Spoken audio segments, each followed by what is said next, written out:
Hello বন্ধুরা, কেমন আছো তোমরা সবাই? আশা করি খুব ভালো আছো। আর আমরাও খুব ভালো আছি। তো আজকের ব্লগটা এখান থেকে শুরু করলাম। তো আমি একটা জায়গায় যাচ্ছি। তো কোথায় যাচ্ছি সেটা তোমরা ভিডিও দেখলেই বুঝতে পারবে। ভিডিওটা দেখো। যদি ভিডিওটা ভালো লাগে তাহলে অবশ্যই সাবস্ক্রাইব করে দিও, কমেন্ট করো, লাইক করো। আর এটা আমার মোটো ব্লগ, ফার্স্ট ব্লগ। তো চলো দেখতে থাকো ভিডিওটা। তো বন্ধু, আমি একা একা যাচ্ছি না, আমার সঙ্গে যাবে মালদা থেকে একটা বন্ধু আমার সঙ্গে। তো তোমরা ভিডিওটা দেখলেই হয়তো বুঝতে পারবে যে আমি কোথায় যাচ্ছি। বন্ধুরা, তোমরা দেখতে পাচ্ছ যে পিছনে আয়নায় দেখা যাচ্ছে তোমার দিদিভাইকে। তোমার দিদিভাই কিন্তু আমার সঙ্গে যাচ্ছে না। ওকে আমি পাকোতে রেখে তারপরে আমি ওইখান থেকে মালদায় যাব। মালদায় গিয়ে আমার বন্ধুর সঙ্গে তারপর যাব আমি। তো মালদায় আমি পৌঁছে গেছি, কিন্তু একটা জিনিস আমি খেয়াল করিনি যে পাকুয়ার ঢোকার আগেই আমার গোপ্রোটা নষ্ট হয়ে গেছে। তো খুব খারাপ লাগছিল যে কি করে ভিডিওটা করব। তারপর আমার বন্ধু বললো যে তুই মোবাইল দিয়েই কর, মোবাইল দিয়েই হবে। তো আমি মোবাইল দিয়েই করছিলাম। তোমরা একটু কষ্ট করে ভিডিওটা দেখো। আর দেখো আমরা তোমার হচ্ছে প্রায় গুয়াহাটির কাছাকাছি পৌঁছে গেছি। তো ওইখান থেকে ভিডিওটা স্টার্ট করলাম। মনটা খুবই খারাপ ছিল, তাই আর ভিডিওটা আগে থেকে করিনি। তোমরা একটু কষ্ট করে দেখো প্লিজ, বারবার করে বলছি। ভিডিওটা দেখো, আশা করি খুব ভালো লাগবে। তোমাদের জন্যই এত কষ্ট করে ভিডিওটা বানানো। তোমরা প্লিজ একটু সাপোর্ট করো। বলে না যে যখন বিপদ আসে সব দিক থেকেই আসে। তো আমরা গুয়াহাটি পৌঁছানোর আগেই আমার মোবাইলে দেখি চার্জ নেই। মোবাইলে মোটামুটি 16%-এর মতো চার্জ আছে। তো তারপরে আবার দাদাকেও কল করতে হবে। আমি গুয়াহাটিতে একটা দাদার বাড়িতে থাকবো। তো তোমাদেরকে হয়তো ওটা আমি বলতে ভুলে গেছিলাম। তো গুয়াহাটিতে একটা দাদার বাড়িতে থাকবো, আর ভিডিওটা ওর জন্য আর করতে পারিনি। তো একদম তোমাদের সঙ্গে দেখা হচ্ছে পরের দিন। আমরা গুয়াহাটি থেকে তোমার হচ্ছে ইসে যাবো, ডাউকিতে যাবো, তোমার মেঘালয়াতে যাবো। তো তোমাদের সঙ্গে ওটার জন্যই মেনলি আসা। তো ওটাই তোমাদের সঙ্গে শেয়ার করব। তো দেখতে থাকো ভিডিওটা, আশা করি খুব ভালো। বন্ধু, গুয়াহাটি আমি পৌঁছে গেছিলাম। তো ভিডিওটা আর কন্টিনিউ করতে পারিনি, কারণ মন মেজাজ প্রচণ্ড খারাপ ছিল। আমি গোপ্রোটা নিয়ে গেছিলাম দোকানে, দোকানে বলছে যে এটা রাখতে হবে, না রাখলে হবে না, সঙ্গে সঙ্গে ওরা ঠিক করে দিতে পারবে না। তো আমরা এখান থেকে বেরিয়ে পড়লাম। তো আমরা যাচ্ছি ডাউকিতে। তোমরা আগেই বলেছি ডাউকিতে যাচ্ছি, চলো দেখতে থাকো ভিডিওটা। জানি বন্ধুরা, তোমাদের একটু প্রবলেম হচ্ছে দেখতে, কারণ আমার গোপ্রোটা নষ্ট হয়ে গেছিলো, তাই মোবাইল দিয়ে ভিডিওটা করছিলাম। তো মোবাইল ধরে রাখতে প্রচণ্ড মানে অসুবিধা হচ্ছিল, কারণ বাইক চলছে 40-50-এ। আর ওই মোবাইলটা ধরে রাখা যে কতটা চাপে সেটা তোমরা ভালো করেই হয়তো জানো। তো আর কি বলবো, এত কষ্ট হচ্ছিল মোবাইল ধরতে, তাও তোমাদের জন্য তো ধরে রাখতেই হবে। কারণ তোমরা না দেখলে, তোমাদেরকে যদি নাই দেখাতে পারি তাহলে কিসের জন্য এত দূর আসা। তো তোমরা দেখতে থাকো।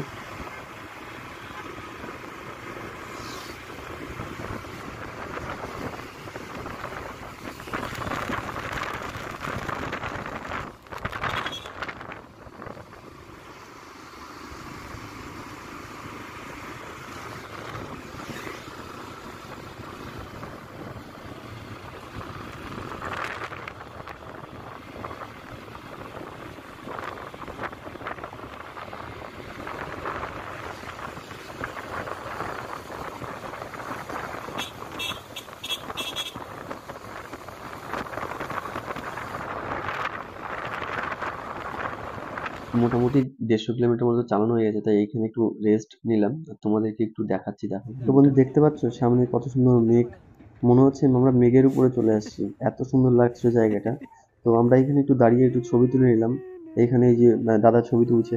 তারপরে আমি বললাম যে আমাকে একটা ছবি তুলে দে, কারণ আমি ভিডিও করছিলাম। আর ভিডিওর মধ্যে তো আর আমি আসতে পারবো না, তাই আমাকে ছবি তুলে তোমাদেরকে দেখাতে হলো। দেখো এই যে আমি। আর তারপরে এখান থেকে বেরিয়ে পড়লাম। গুগল ম্যাপে দেখাচ্ছে 135 কিলোমিটারের মতো আর আছে। তো দেখতে থাকো তোমরা রাস্তার ভিউটা।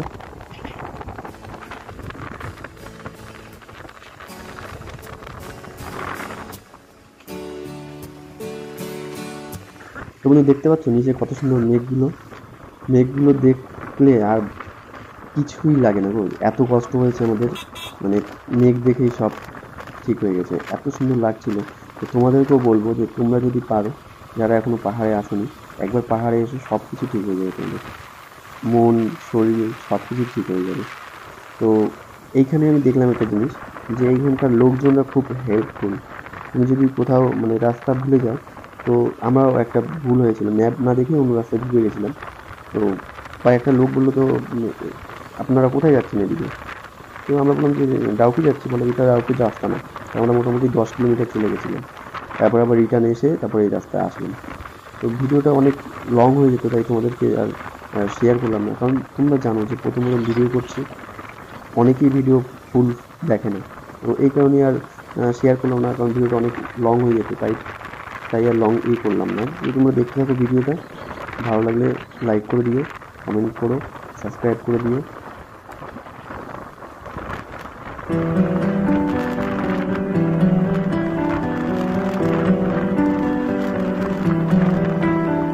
তো বন্ধু, তোমরা যারা এখনো পর্যন্ত পাহাড়ে আসনি, তারা একবার হলেও পাহাড়ে ঘুরে এসো, খুব ভালো লাগবে। কারণ পাহাড়ে আসলে মন হালকা হয়ে যায় অনেকটাই। আর সত্যি বলছি, আমার এই ক্যামেরাটা নষ্ট হয়ে যাওয়ার পরে আমার প্রচণ্ড মন খারাপ ছিল যখন আমি পাহাড়ের উপরে উঠলাম, আর এই মেঘ, এই ঘন জঙ্গল গাছপালা দেখে আমার প্রচণ্ড মন ভালো হয়ে গেছে। আর তারপর আমরা এখানে একটু দাঁড়িয়ে পড়লাম, তো দাঁড়িয়ে একটু ছবি টবি তুলে নিলাম। আর দেখো সাইডেই তোমার হচ্ছে পাথর ভাঙছিল, হয়তোবা রাস্তা ক্লিয়ার করছিল। তারপরে আমরা যাচ্ছি, দেখো। আর এই তোমাদেরকে অনেক কষ্ট করে হয়তো ভিডিওটা দেখতে হচ্ছে, কারণ গোপ্রো নেই তো। আর গোপ্রোটা নষ্ট হয়ে যায়, তোমরা জানো। তো আমি চেষ্টা করবো গোপ্রোটা খুব তাড়াতাড়ি ঠিক করার। তো দেখতে থাকো ভিডিওটা।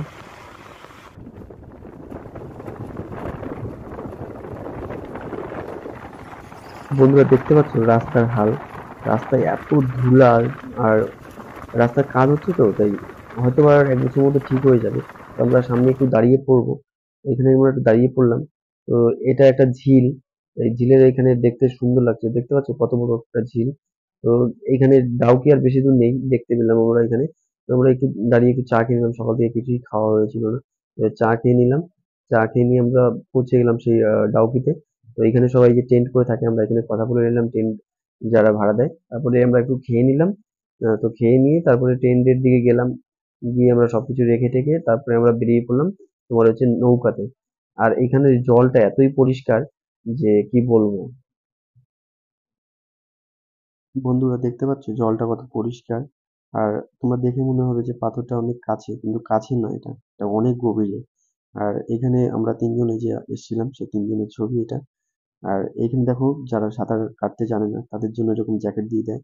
আর তারপরে অনেক রাত হয়ে গেছে, তাই আমরা বেশি চলে আসলাম, টেন্টের মধ্যে চলে আসলাম। তো আমি এইখানে লাইটটা মানে ঠিক করছিলাম, লাইটটা বারবার করে বন্ধ হয়ে যাচ্ছিল। তারপরে গেলাম আমরা একটু বনফায়ার করলাম। তো প্রচন্ড ঠান্ডা, বাইরে হাওয়া দিয়েছিল প্রচন্ড। তারপরে বেশি রাত, এখানে জানো যে রাতের বেলা বেশি রাত হয়ে গেলে আর খাবার পাওয়া যায় না। তো তাড়াতাড়ি করে খাবার দাবার খেয়ে আমরা চলে আসলাম টেন্টের মধ্যে। তো দেখতে পাচ্ছ টেন্ট কেমন নড়ছে, প্রচন্ড হাওয়া দিয়েছিল বন্ধুরা। তো ভিডিওটা আজকের মতো এখানেই শেষ করছি। আর তোমাদের সঙ্গে দেখা হবে পরে কোনো ব্লগে। যদি তোমাদের ভালো লাগে তাহলে অবশ্যই লাইক কমেন্ট শেয়ার করে দিও। আর যদি তোমরা চাও যে এরকম ভিডিও আরও, তাহলে অবশ্যই কমেন্ট করে বলো। ভালো থেকো সকলে, সুস্থ থেকো।